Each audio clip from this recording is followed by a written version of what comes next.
So most people quit their jobs in one of two ways.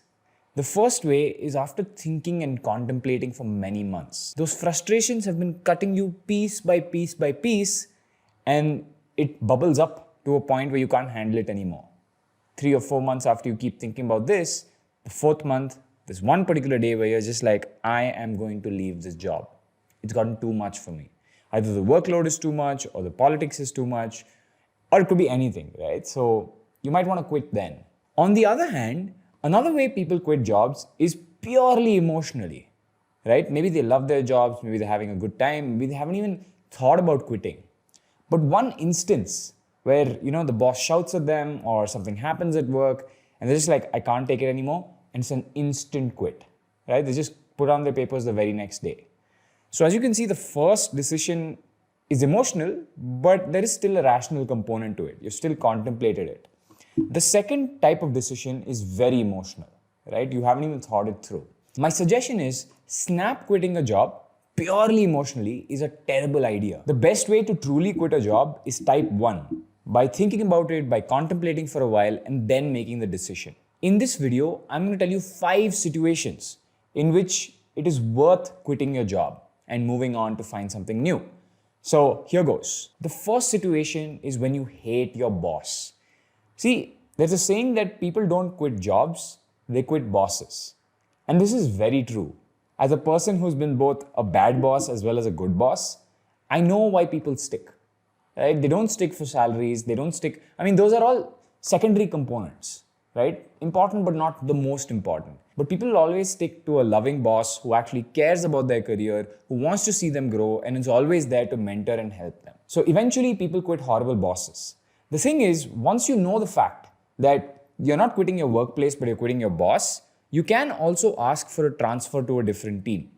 Remember, quitting is not the only option if you hate your boss, right? You can also just go up to management and say, I don't want to work with this person. Can you shift me into this team? Especially if you're a good worker and you've proved your mettle, the management should be okay transferring you to a different team. So remember, just because you hate your boss, you do not need to leave your company. The next thing is when you feel burnt out, when you feel like the fruitlessness of your work.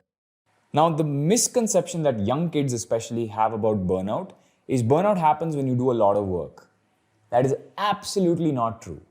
Burnout happens when you're doing a lot of fruitless or meaningless work, where you feel like, I hate doing this work, but I'm doing it just because, right? Because I've been told to. And you guys remember when you were given assignments in college that were completely meaningless and fruitless, but we were pushed hard to keep doing it, right? To finish it off. It's somewhat similar at work when you're given completely meaningless yet never-ending work.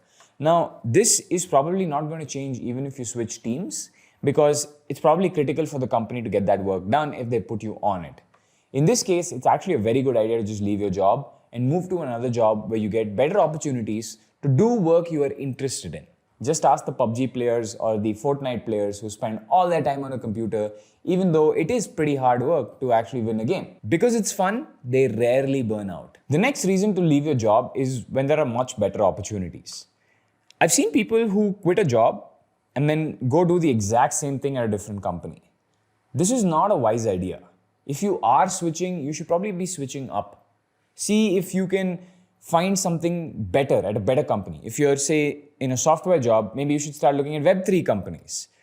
Excitement is also a very critical part of life. And especially today, people in most remote jobs are paid reasonably well, right? Because now we have the global economy at our doorstep. So if you feel your job's gotten stale, and you're doing the same thing, even though you might not hate it, but you feel there's no new opportunity here, then it's time to scoot. The next reason to quit your job is when you're not growing. Now, I actually hate this word growing, right? Everyone on Twitter uses it. Oh, I'm not growing here. What the hell does growing mean? Because I've seen a lot of people who say I'm not growing, and I meet them 2 years later and they're doing exactly the same thing, even after they've switched to grow. So, see, with height, you can tell when you've grown. But with careers, it's very hard to tell when you've grown. And salary is not a good measure, right? You could do the same job at company A and then go to company B, which is better funded, and get paid 2 times as much. Does that mean you've grown twice as much? I don't think so. I feel like growth comes with skill level, right? You've probably gotten better at your skills or you've gotten better with your network. That's the 2 dimensions I feel you could really calculate growth in. Now, with skills, I feel the only way you'd really grow is through challenges, right? The more you are challenged, the faster you grow, right? In terms of skills, not, just career growth. I don't know what that means. So either you're being challenged at work, you're solving very difficult problems, and because of that, you feel like your skill at the tool or the platform that you're using is getting better, or you're meeting new peeps, you're meeting new people, right? And this is something that remote jobs don't let you do, which is why I feel it's a good idea to switch from a remote job to an in-person job. If you feel the team there is a good one and you're allowed to interact with them and learn from them, because like I said, you can either grow with skill or you can grow with network, or both ideally, right? So being in person really expands your network. Being remote on Zoom calls, it really doesn't do anything for your network. You create surface level relationships. What you need is to create deep relationships. Go out for coffee with somebody, right? Learn about their career, learn about their history, learn about their past, make friends with them. You can't do that on Zoom. It's very challenging. And finally, one last reason for you to quit your job is to go back to school. And by school, I don't mean going back to, a traditional school or college. It could be that. Maybe you want to do a master's, right? I'm not the biggest fan of masters, but if you have that plan, then, well, I'm not going to stop you, right? The hostel experience or the experience of living outside, meeting new people, creating a brand new network once again is valuable to some people. I'm against the syllabus. I'm not against the network you get there.